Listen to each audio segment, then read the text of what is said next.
All right, we're doing the third installment of records that I have found at my store as the store owner of Too Many Records here in Portland, Oregon, and I had to bring home because I fell in love with them. I may have known them ahead of time, I may have been looking for them, or I may have discovered them through just listening on a whim and being like, wow, this is really good. So there's a bunch of stuff I want to show you in here. I've done 2 versions of this so far, so if you want to discover great music, go and check them out. They're on the channel from the past couple months. If you're new here, my name is Matt. I run Too Many Records, which is a record label and a YouTube channel and a store in Portland, Oregon. I would really appreciate it if you hit the subscribe button and hit the little bell next to it so you get notified. Make sure you change it to always on, because otherwise YouTube will maybe never show you my stuff. That being said, I'm gonna try to do this all in one take. Whew, should be interesting. I'm gonna try to go as fast as I can to not lose your attention, but let's start going through some of these records and I will tell you about them. First one I found I absolutely fell in love with. This is Osamu Kitajima, The Source. So I know nothing about this artist, but he has easily over 12 records. There was a box set done a few years back of his first 5 records, and I would like to acquire that ASAP because some of those are very, very out of print, and I would like to own them if they are anything as good as this record. I played this on a whim because I wanted to hear something ambient. This is very obviously an ambient record, and I was truly blown away. Ambient folk, there's some strictly guitar heavy tracks, some more generically ambient tracks. Generic's not the right word. Traditionally ambient tracks. But a lot of this actually reminded me of the soundtrack of one of my favorite games, which is Nier Automata on PlayStation 4. I guess it's on Switch now too, and Steam. Amazingly beautiful soundtrack, one of my favorite games of all time. And a lot of elements of this kind of reminded me of the emotions that were evoked when I listened to the soundtrack while playing Nier. Cannot recommend this enough for ambient heads. Collection came in the other day that I was stoked to see. Not a ton of records, maybe like 50, 60 records, and one of them was a record I've been looking for a long time, basically since my early stages of being a record collector, and I've never found one till now. This is Neil Young's Mirror Ball, which is a 1995, is it 95? Someone check me on that. 90-something release by Neil Young, where the unique aspect of this record is that it is Pearl Jam as his backing band. So you got all the members of Pearl Jam plus Neil Young, and I believe Eddie is doing backing vocals on a few tracks. Check me on that if I'm wrong too. But this is a phenomenal record. It has been out of print for a very long time. There's a bootleg or 2 that exists, but I hear they just sound okay, so I've avoided trying to track those down, but even those are kind of hard to find. This is a bona fide original press. Has the hype sticker right here. VG Plus quality at worst. I still have yet to clean and play it, but my jaw dropped when I saw this because I've been looking for a very long time. So this is one of those moments as a record store owner where you're like, oh my God, this would be great in the store, but this would be unfortunately better in my collection. Francois Hardy, this is I believe her self-titled record. Amazing French vocalist. This album came out, again, these are doing me dirty on the dates, but I believe this is from the 60s. Don't kill me if I'm wrong. Amazingly beautiful, laid-back, breezy album, and the originals of her stuff go for crazy money. This is a DOL reissue, that's the label, and DOL gets a lot of hate in audiophile groups. I've been reading some posts about them on Reddit and on Steve Hoffman forums, and people are like, stay away, it's awful, they're terrible. I don't know much about them, but I do know that this record does sound fantastic. So maybe it's hit or miss based on the catalog. There are some labels that people are just like, stay away from, like 4 Men with Beards. And I don't know if I would lump DOL into that because this record sounds great for a reissue, and I had to keep it because it's a great record.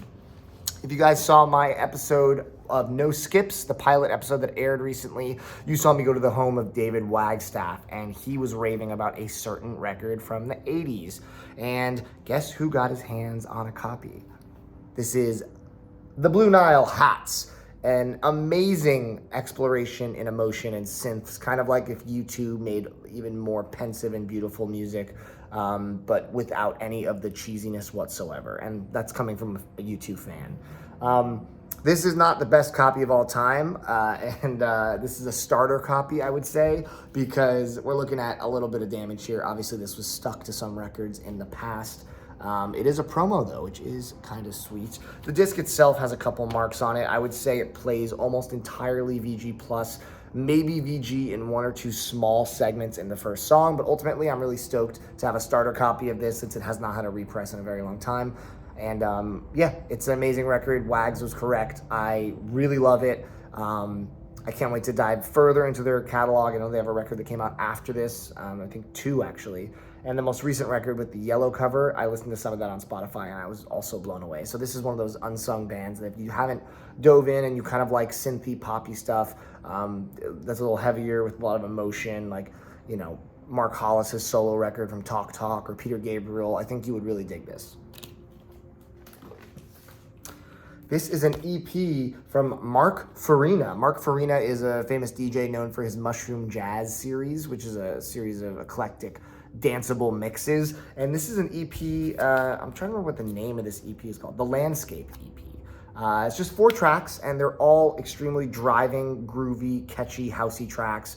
And I'm not a big house guy or electronic guy, but these 4 tracks literally brought everyone in the store to their feet when I was playing it. Everyone was dancing. I mean, it was just the people that were working here. But regardless, it was a really fun time, and I really enjoyed listening to this EP. His stuff can be very hard to find on LP. I thought this would be a lot rarer based on that fact, but this is actually pretty affordable. So if you like kind of housey or dancier stuff and you haven't heard the Landscape EP, definitely give it a shot.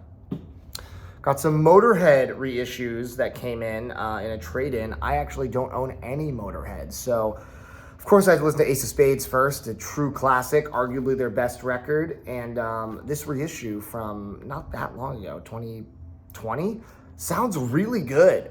We were jamming it in the shop, people in the shop were digging it, and I decided to keep it because I don't have any Motorhead in my collection. There were 3 other reissues that came in, so I'm gonna go through those and I may end up pilfering one more, who knows, but if not, we're gonna have some sweet Motorhead reissues in the shop soon. El Chico Hamilton. So the reason I wanted to take this is because someone alerted me that Mr. Gabor Szabo is on this album playing, and he sure is. Look at that man. What a handsome man.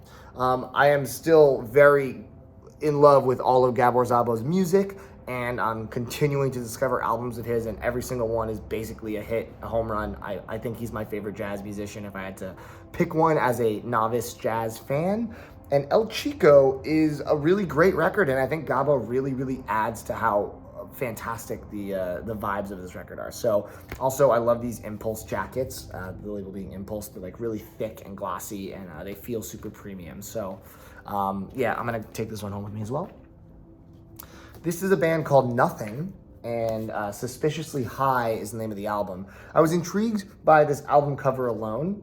This came out in 1997, and it's on orange vinyl. So I was like, all right, what is this? And it ended up being an extremely pleasant, enjoyable indie pop record, kind of like the Shins or Bell and Sebastian, kind of lo-fi and pleasant to listen to. And I've never heard of Nothing, but man, this was a really enjoyable listen, and I'm really stoked it came through the shop because I may not have discovered them otherwise. So give them a listen, and I'm pretty sure it's not that hard to get this record. I think it's not that expensive, so maybe think about adding it to your own collection. Someone recommended this album to me from the TMR group, and I forget who it is right now, so I apologize, but this is Nation of Language, A Way Forward. They said if you like The National, you'll like this, Matt, and I was like, all right, we'll see. And I listened to like 1 track when they recommended it, and I was like, yeah, it's pretty good. But I ended up seeing this on a list from a distro I'm a part of, and it was on sale. And I was like, you know what, I'm just gonna order this, and I'm gonna listen to it in full at the store, and if I don't love it, I'll put it in the store. And as it turns out, I did love it. This is a wonderful listen. The vocals are very similar to The National, that really strong baritone, but the synthy kind of background is what makes it so different than The National. And I love this whole record. I thought it was really terrific. So if you're like me and you're a National super fan, check out Nation of Language. And here is an EP, Mouse on Mars, Cache Corneif. I pronounced that wrong. I'm not good at pronouncing things, as you guys know. It's an electronic EP by Mouse on Mars, and what's interesting is that the singer from Stereolab is featured on it, on I think 2 tracks. Really great listen, great little EP. And this came in a collection with some other kind of experimental and underground electronic stuff. And because I love Stereolab and this was a nice listen, I decided to pilfer it for my own. Solitude Standing by Suzanne Vega. Everyone knows this for Tom's Diner, the classic song that was remixed by a ton of DJs and played at all kinds of danceable clubs in the 90s. And this album is a really solid listen if you like female fronted, like kind of modern, contemporary, like easy listening, kind of poppy stuff. Suzanne Vega is great, and the pressing sounds phenomenal. I actually went to Discogs after to see if people were talking about it, and indeed they were. They were saying that this pressing in particular, I don't know if it's all the pressings or just the one I have, but that it really was, you know, mastered and pressed beautifully, and I would have to agree. So I decided to take it home with me. I've had a couple of these shockingly come through. First US presses of The Smiths, Meat is Murder. We actually are gonna have one, another one on the wall for Black Friday, which I'll be doing a video about next week, showing some of the really exciting aspects of what's gonna be hitting the store. Meat is Murder, I think, is the only Smiths record I really love front to back. Self-titled is creeping up on me, as I did feature them in a previous video. But I think Queen is Dead as a full album doesn't hold up as much. It's a great record in the sense that there are a lot of their best songs on it, but there are some songs on there that I don't vibe with. But this one in particular is great, so I decided to take one of them home with me. Jazz Samba Encore. It's Luis Bonfa and Stan Getz. Luis Bonfa is one of the premier Brazilian bossa nova musicians, very prolific. I really enjoy a lot of his earlier work, and Stan Getz loves to collaborate with those Brazilian musicians, much like João Gilberto from the famous Getz Gilberto. So if you like that, you should definitely check out the jazz samba stuff. It is a little more on the samba side than the bossa nova side, but there's elements of both in both genres, I think. And there's two. This is the encore, hence the name, and I think the encore is better than the original one, the first one.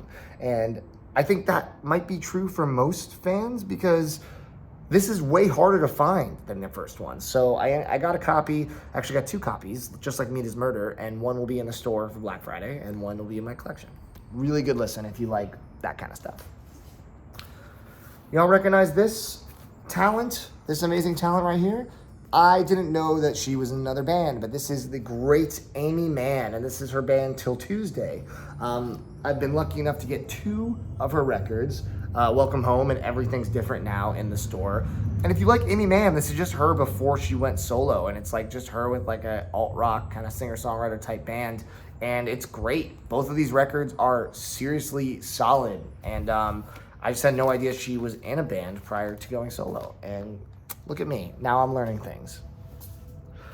Two Bad Religion records came in, and I had to grab them because they are direct injections into my youth, nostalgia, that is. So we got Suffer, and we got, why can't I think of the name? Stranger Than Fiction.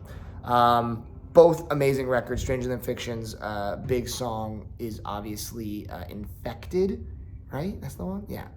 Yeah. And then this has so many good songs.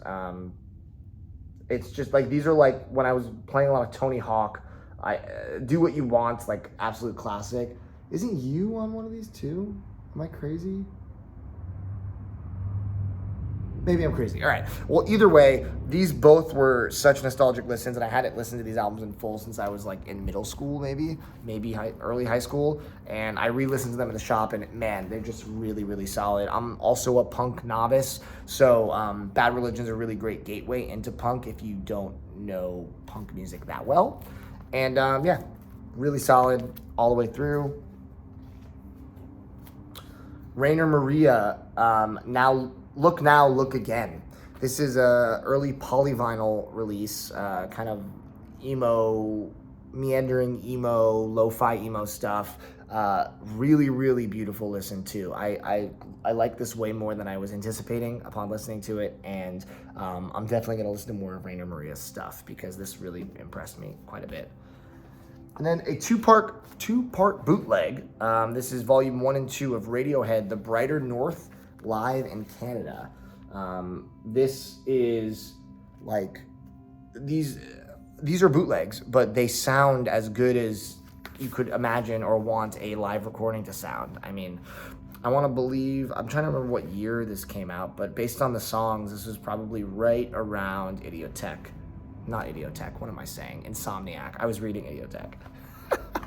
Oh, one take, that's how I'll get you. Really, really good, split up into two different, completely different albums, you know, and this didn't come in like a box set or anything. You just have to kind of track both of them down to get the full show. But the whole series of songs they play is just terrific. They got some B-sides in there too, like Talk Show Host. Really, really awesome. And I was blown away at a bootleg sounding this good for a live show. You think it would be really crummy, and it wasn't. And then finally, Yellow, You Gotta Say Yes to Another Excess. What a great album title. And look at that monkey. They're known for their big song, that one's on here, that is Oh Yeah. That's not the name of the song, is it? Wait, I thought that song was on here. Am I losing my mind? Oh, maybe it's not called Oh Yeah. Maybe it's called something else. It's like the Oh Yeah. Maybe I'm losing my mind because now I'm not seeing anything on the back saying that that song is on here.